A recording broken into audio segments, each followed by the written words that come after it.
আজকে রান্না করতেছি বাটা মাছ ও বাটা মাছের ডিম। বাটা মাছগুলো আমি আগেই রান্না করে রেখেছি, এখন ডিমগুলো রান্না করব। বাটা মাছগুলো সাইজেও বড় ছিল আর প্রতিটা মাছের মধ্যেই ডিম হয়েছে মাশাল্লাহ।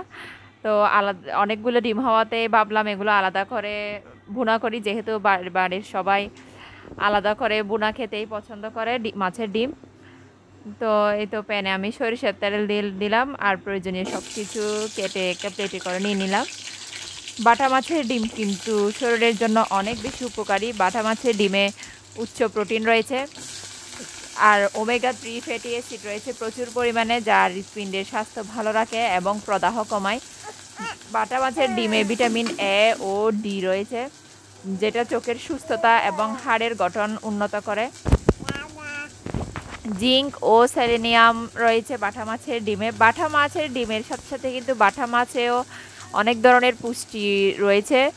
যদি বাটা মাছের পুষ্টিগুণ সম্পর্কে বলতে যায় তাহলে এটা হচ্ছে প্রোটিন সমৃদ্ধ একটি মাছ, কম চর্বিযুক্ত।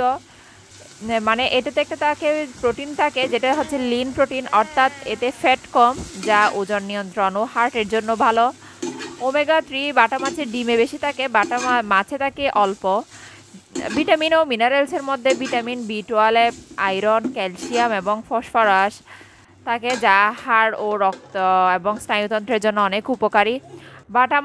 বাটা মাছ কিন্তু বর্তমানে একটা সহজলভ্য একটা মাছ, যেটা দামে কম, মানে ভালো একটা বিষয় আছে না এমন, মানে খুব বেশি কম তাও না, তবুও তো মোটামুটি মানে অন্যান্য মাছের চেয়ে একটু আমার মনে হয় দাম, স্বাদটা বেশি দামটা কম এমনই মনে হয়।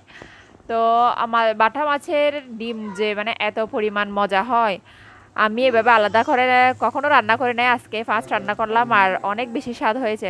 আমার এখন পছন্দের তালিকায় ইলিশ মাছের ডিম তো সব সময় সবচেয়ে বেশি পছন্দ করি, এখন মনে হয় 2 নম্বরে বাটা মাছের ডিম যুক্ত হলো। এই তো আমার রান্না প্রায় শেষ। বাটা মাছগুলো টমেটো দিয়ে রান্না করেছি আগেই, তাই জন্য সেটা শেয়ার করতে পারলাম না আপনাদের সাথে। আমি বাচ্চাদেরকে সব সময় মাছটা বেশি খাওয়াতে চেষ্টা করি।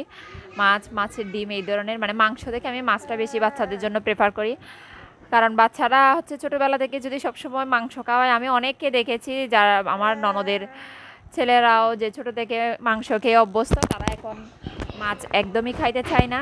তাই আমি সেই ভয়ে আমার বাচ্চাগুলোকে ছোটো থেকেই মাছটা অভ্যাস করতে চেষ্টা করি। রায়ানও মাশাল্লাহ কোনো কিছুতে খাবো না বা এটা খাবো না ওটা খাবো না এগুলো করে না, ওই একটাই সমস্যা, পরিমাণে কম খায় এটাই।